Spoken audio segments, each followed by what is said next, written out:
I sat up straighter, my mind racing. Synertech was one of the biggest competitors to my former company. How did they know I had been fired? The termination had only happened 3 days ago. How did you get my information? I asked. Amara laughed softly. Let's just say we pay attention to talent in this industry. People talk, Chikwudi. And what they say about you is impressive. Can we meet tomorrow morning? Our CEO is very interested in speaking with you personally. I agreed, giving her a time and location. After hanging up, I stared at my phone in disbelief. Minutes after being escorted out of my old company like a criminal, a major competitor was recruiting me. The irony was almost poetic. The next morning, I walked into Synertech's sleek office building wearing my best suit and carrying a flash drive in my pocket. The CEO, Mr. Adebayo, greeted me personally, a tall man in his 50s with sharp eyes that missed nothing.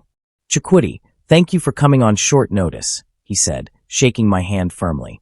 I've heard excellent things about your work, but I've also heard some concerning things about your former employer.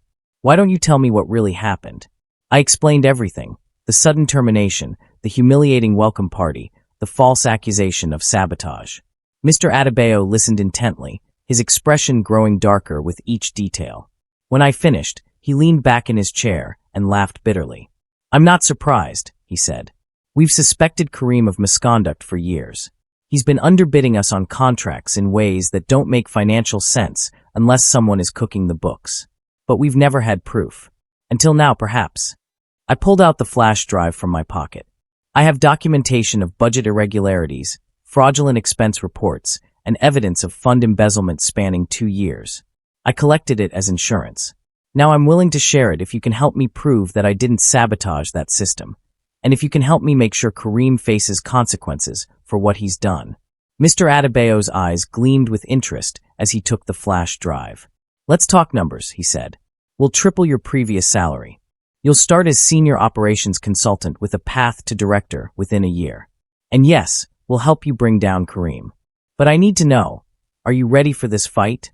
Because once we start, there's no going back. I didn't hesitate. I'm ready, I said. The anger and humiliation from yesterday had crystallized into cold determination.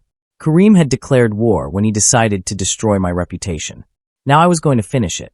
Over the next 2 weeks, I threw myself into my new role at Synertech while quietly watching my old company implode from a distance. Through contacts who still worked there, I heard the stories. Zara was struggling badly. Critical projects were missing deadlines. Files were getting corrupted because she didn't understand the backup protocols.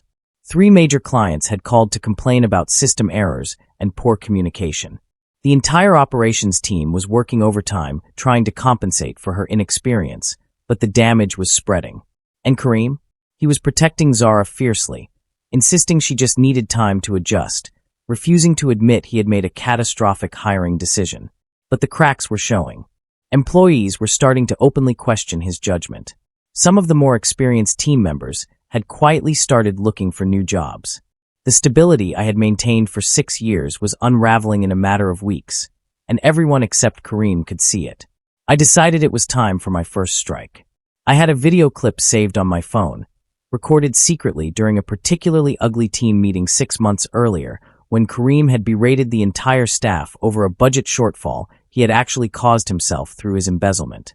In the video, he lied directly about financial numbers, blamed employees for problems they hadn't created, and made several statements that directly contradicted reports he had given to the board. I edited the clip carefully, adding context and timestamps, then uploaded it anonymously to LinkedIn with a caption that read, "This is leadership at company name. You deserve to know the truth." The video went viral within hours. Industry professionals shared it. Former employees confirmed the behavior described. News outlets picked it up. By the next morning, the company's board of directors had called an emergency meeting. Kareem tried to claim the video was edited, taken out of context, a disgruntled employee seeking revenge. But the damage was done. Questions were being asked, serious questions about his management style, his decision-making, and the company's declining performance since my departure. In a panic, Kareem ordered the IT department to trace the leak. He was convinced someone inside the company had posted the video, and he wanted them fired immediately.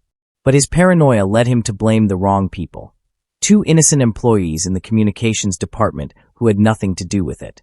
He fired them on the spot, refusing to listen to their protests or check the evidence properly. The wrongful terminations triggered a mass morale collapse. People who had been uncertain about Kareem now openly hated him. The office culture turned toxic overnight. Then I received an unexpected message. It was from Zara, sent to my personal email address. Chikwudi, I know you have every reason to hate me, but I need help. Please. This place is falling apart, and I don't know what to do. Kareem won't listen. The team won't talk to me. I'm drowning. I stared at the message for a long time, conflicted. Part of me wanted to ignore her. She had taken my job, after all. But another part of me recognized something in her message. She wasn't the enemy. She was another victim of Kareem's manipulation. I agreed to meet her at a quiet cafe far from both of our offices. Zara arrived looking exhausted and frightened, nothing like the confident woman who had given that speech at my welcome party.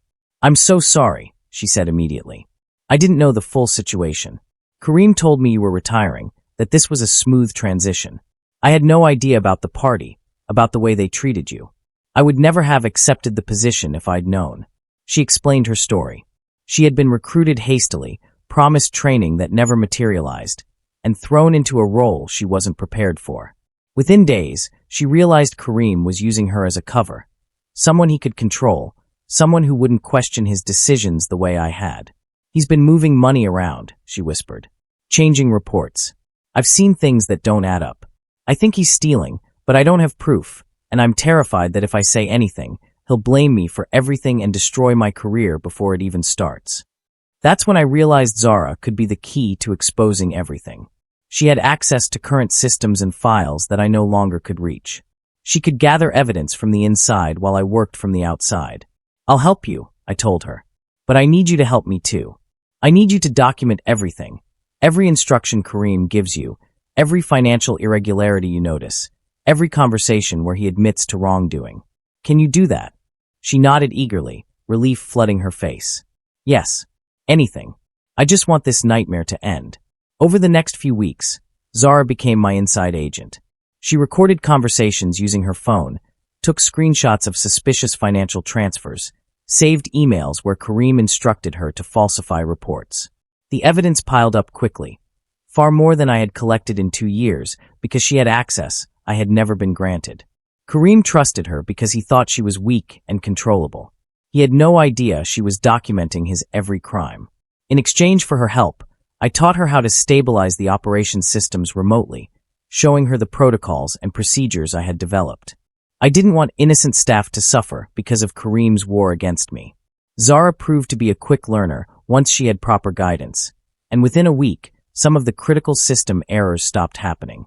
Performance improved slightly, though not enough to save the company's reputation. The damage was too deep, too public. With Zara's evidence combined with my historical documentation, I compiled a comprehensive dossier. Hundreds of pages of proof showing systematic embezzlement, falsified reports, wrongful terminations, and financial fraud spanning 4 years.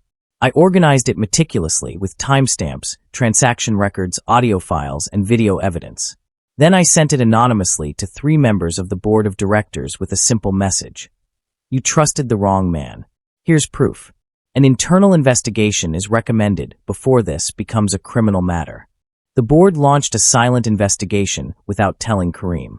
They brought in external auditors who began quietly reviewing financial records, interviewing employees confidentially, and examining the evidence I had provided. Kareem had no idea the walls were closing in. He was too busy preparing for a massive investor pitch, a last-ditch attempt to secure funding that would prove he still had control of the company and could turn things around. He had no idea that one of the potential investors attending the pitch was actually the lead auditor assigned by the board. The day of the investor pitch arrived. Kareem had prepared an elaborate presentation showing projected growth, successful projects, and financial stability, all of it based on falsified data. The conference room was packed with actual investors, board members, and senior staff. Zara sat in the back, her phone recording everything as I had instructed. Mr. Adebayo from Synertech was watching via public livestream the company had set up to appear transparent and confident. Kareem began his presentation with his usual arrogance, promising returns and growth that had no basis in reality. He was mid-sentence, describing the company's strong operational foundation, when the projection screen suddenly went black. Technical difficulties. As Kareem fumbled with the laptop, the lead auditor stood up. "Before we continue," the auditor said calmly, "I think everyone should hear something." He played an audio recording, Zara's voice asking Kareem about suspicious transfers, and Kareem's voice casually admitting to moving funds into personal accounts, laughing about how easy it was to hide money in operational budgets. The room went completely silent. Investors started standing up. Board members' faces turned red with fury. Kareem went pale, his mouth opening and closing without sound as he tried to process what was happening. This is taken out of context," he stammered. But the auditor played another clip and another, each one more damning than the last. Investors began walking out, some of them talking angrily on their phones to their legal teams. Executives were shouting questions at Kareem, demanding explanations. In a desperate move, Kareem pointed at Zara, his face twisted with panic and rage. "She's the one who's been sabotaging everything," he shouted. "She's incompetent. She's been making mistakes and trying to cover them up by blaming me. This is all her fault." But Zara had been preparing for this moment. She stood up slowly, her earlier fear replaced by calm determination. "No," she said clearly, her voice carrying across the chaotic room. "Everything wrong with this company traces back to you, Mr. Kareem. The financial fraud, the falsified reports, the stolen funds, it's all documented. You hired me because you thought you could control me, use me as your scapegoat. But I recorded everything. Every instruction you gave me to lie, every admission of theft, every threat. And I've already given it all to the board." The room erupted. Employees who had been silently suffering under Kareem's leadership began shouting their own stories of mistreatment and corruption. The HR director was frantically making phone calls. One board member demanded Kareem's immediate termination. Another called for criminal charges. Kareem tried to leave, but security blocked the exits. He was trapped in the room he had once controlled, watching his empire collapse around him in real time. In the chaos, someone from HR made a call to Synertech, apparently trying to poach talent or understand how their competitor was handling similar operational challenges. They ended up speaking with Mr. Adebayo, who casually mentioned that their senior operations consultant, Chukwudi Okonkwo, had been instrumental in stabilizing their systems. "You mean the guy Kareem fired?" the HR person asked in disbelief. Word spread through the company within minutes. The man they had humiliated and falsely accused was now thriving at their biggest competitor, while their own operations crumbled. The board called an emergency meeting that afternoon. They wanted to bring me back, they said. They would offer me Kareem's position, a significant raise, full control of operations, whatever it took to stabilize the company before it completely collapsed. They sent the offer through official channels, along with a formal apology for my unfortunate termination and the regrettable circumstances of my departure. I read their email twice, then burst out laughing. "No," I replied simply. "I'm happy where I am. Good luck fixing the mess you allowed to happen." Their desperation was almost satisfying, but not quite enough. I wanted everyone to know the full truth. Not just the board, not just the employees, but the entire industry. So I spent a weekend editing together a comprehensive video, 12 minutes long, titled, "The Truth They Hid After They Fired Me." The video showed everything. The timeline of my termination, the welcome party for Zara, the false sabotage accusation, the escort from the building. I included Zara's testimony describing how she was manipulated and used. I showed screenshots of Kareem's fraudulent expense reports and financial transfers. I played audio clips of him admitting to embezzlement and threatening employees. I explained the systematic corruption that had flourished under his leadership while the board looked the other way. And I ended with a simple message. This is what happens when companies prioritize loyalty over integrity, when they protect bad leaders instead of good employees. You deserve better. I uploaded the video to YouTube on a Monday morning. By Monday afternoon, it had 100,000 views. By Tuesday, it had gone viral, shared across LinkedIn, Twitter, and industry forums. News outlets picked it up. Business channels interviewed experts about corporate corruption. My former company's stock price dropped 15% in 2 days. The public outrage was massive and unrelenting. Comments flooded in from people sharing their own stories of workplace corruption and betrayal. I had touched a nerve that went far beyond my personal situation. On Wednesday morning, police arrived at the company headquarters with warrants to seize financial records. Kareem was suspended immediately, pending criminal investigation. They escorted him out of the building in front of staff, investors, and journalists who had gathered outside. Cameras flashed as he walked to a police car, his hands not in cuffs, but his face showing the same humiliation he had inflicted on me weeks earlier. The poetic justice of that moment was almost overwhelming. The board issued a formal apology to Zara, acknowledging that she had been placed in an impossible situation and praising her courage in exposing the corruption. They offered her proper training and a mentor, a fresh start in a different department where she could develop her skills without the weight of Kareem's schemes crushing her. She accepted, grateful to finally have the support she should have had from the beginning. She sent me a heartfelt message. "You saved my career and maybe my life. Thank you for seeing me as a person instead of just a pawn in your revenge. I'll never forget that." The company's board then did something I didn't expect.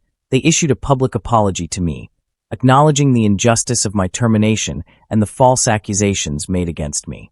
They offered again to bring me back with a senior leadership position and a compensation package that would have been life-changing.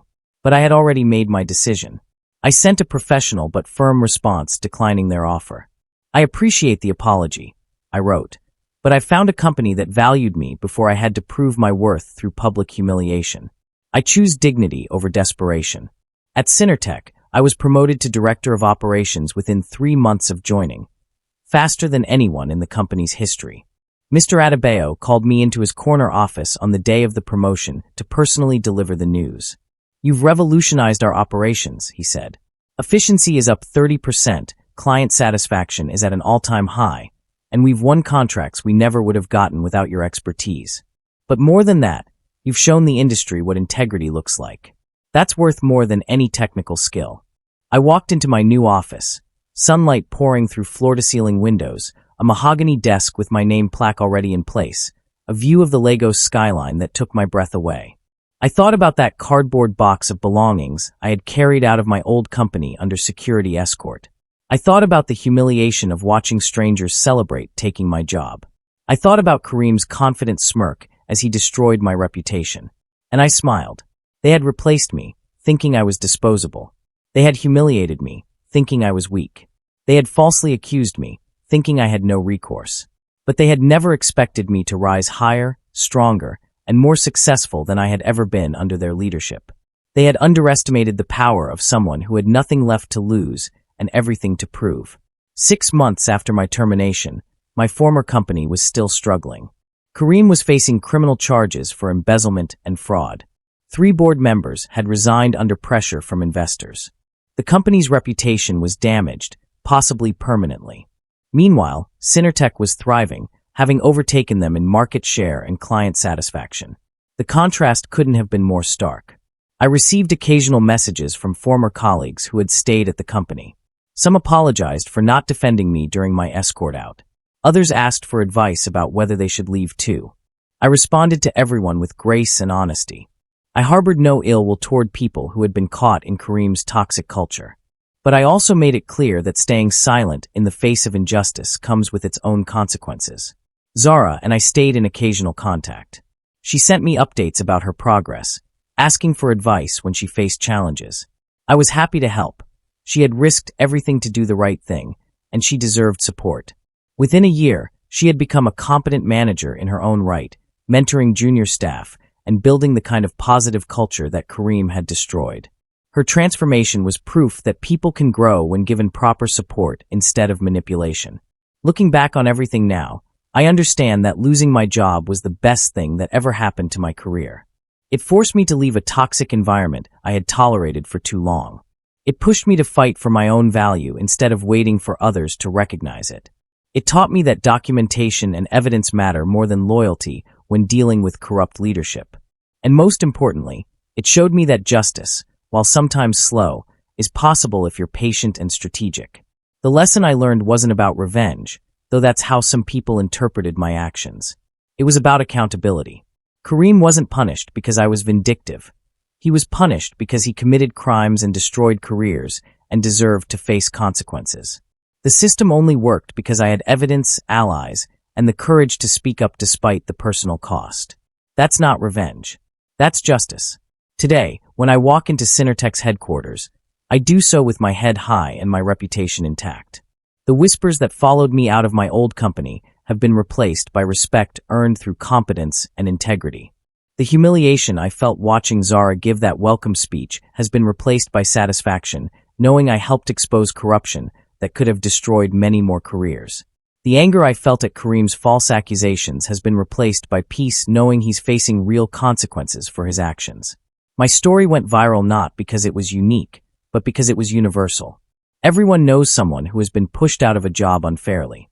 Everyone has witnessed corrupt leadership being protected by complicit systems. Everyone has felt the powerlessness of being humiliated by someone in authority. My video resonated because it showed that fighting back is possible, that documentation matters, that allies can be found in unexpected places, and that justice, while imperfect, is worth pursuing. They fired me and threw a party for my replacement.